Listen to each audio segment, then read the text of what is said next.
Hi there. For this video, I'd like to talk about rules for reward systems. Reward systems work really well unless we break some rules on how to apply them. So the research starts back in the 50s on different principles that are going to help reward systems be effective and things that are going to actually sabotage them and make them a waste of your time, basically. So the first thing you need to do with a reward system is clearly define the behavior that you want to see more of. If that's not clear, it's hard for the child to improve their behavior. So we need to make sure that the child fully understands what it is we want to see more of. The next principle of reward systems that's important to follow: immediately after the behavior occurs, the child should get some kind of feedback, whether it's receiving a token if you're doing a token reward system, or even just the verbal praise that great job, you did exactly what I was hoping you would do, so that the child connects their behavior to the reward. So they understand that specific behavior is what's earning them this thing they're working for. So the child also must not have access to the reward in other ways. That's likely to sabotage the motivation of it. If the child can have it anyway, why would they work for it? So make sure whatever you choose for a reward that they're working towards, it's not something that they otherwise have. The next thing that's really important is that they should know exactly what it is they're working for and what they're earning. So sometimes it's helpful to have a visual up so they're reminded that this is the thing that I'm working towards and this is when and how I can get it. That part of the reward system must be completely clear to the child, and you should remind them often so that it's in the front of their mind and they're thinking about it. So every person participating in the reward system should be following the same rules. So make sure therapist or mom or dad or babysitter, grandparents, anyone who's involved in the reward system should be giving the rewards in the same way. So make sure everyone's on the same page.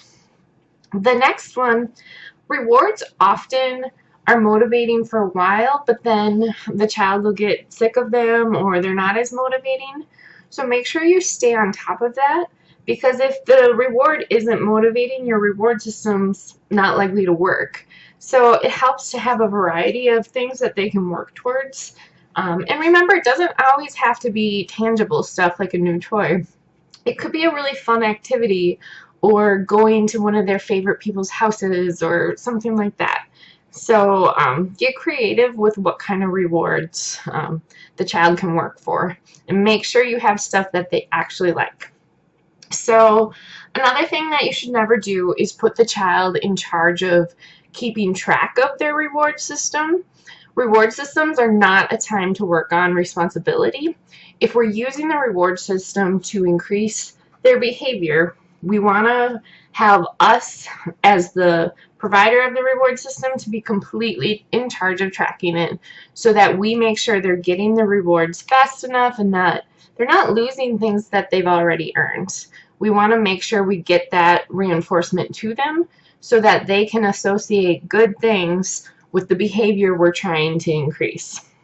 So the next thing is we need to put a limit on how much they can earn. So say you're having your child earn points that they can cash in for activities or toys or things like that. Well, if a child has, say, 400 points and all the things that they could cash in those points for are worth like 25, why would they be motivated to earn more? So we need to put a limit on that and require they cash in points before they accrue too many and it's not motivating anymore. So even if your child likes to hoard points and likes to save them up, make sure there's a cash in point. So the other thing to analyze with reward systems is how long it's appropriate for a child to wait for a reward. Most children can't wait very long for rewards. So I think we overestimate how long somebody can wait for a reward in order for it to be effective. if a child has an ADHD diagnosis, or even if you suspect that they do, chances are they can't wait more than 1 day without a reward. So in situations like that, you're going to want to pick things like electronic time, or activities like playing a game with mom and dad, or things like that that you could do daily that would be more motivating. Because if you have a child with ADHD and you're asking them to wait a week or two for a reward, it's not likely to be immediate enough to motivate them. So when designing your reward system, analyze how long your child can wait for a reward before they lose motivation.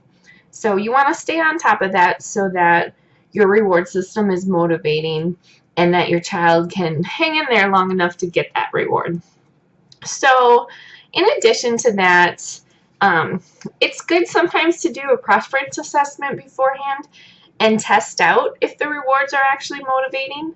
So you can set up different scenarios and ask your child how they feel about the rewards, or even have them help you pick all the rewards so that you know you have something that's really motivating. The last point that I want to make sure is really clear: once a child earns points or a reward, even if they have bad behavior, you cannot take that away. The research is really consistent that that will ruin the motivation of the reward system if they feel like their points that they earn can be taken away with bad behavior. So make sure once they earn it, it's there forever. All right, thanks for listening. Hope it helps.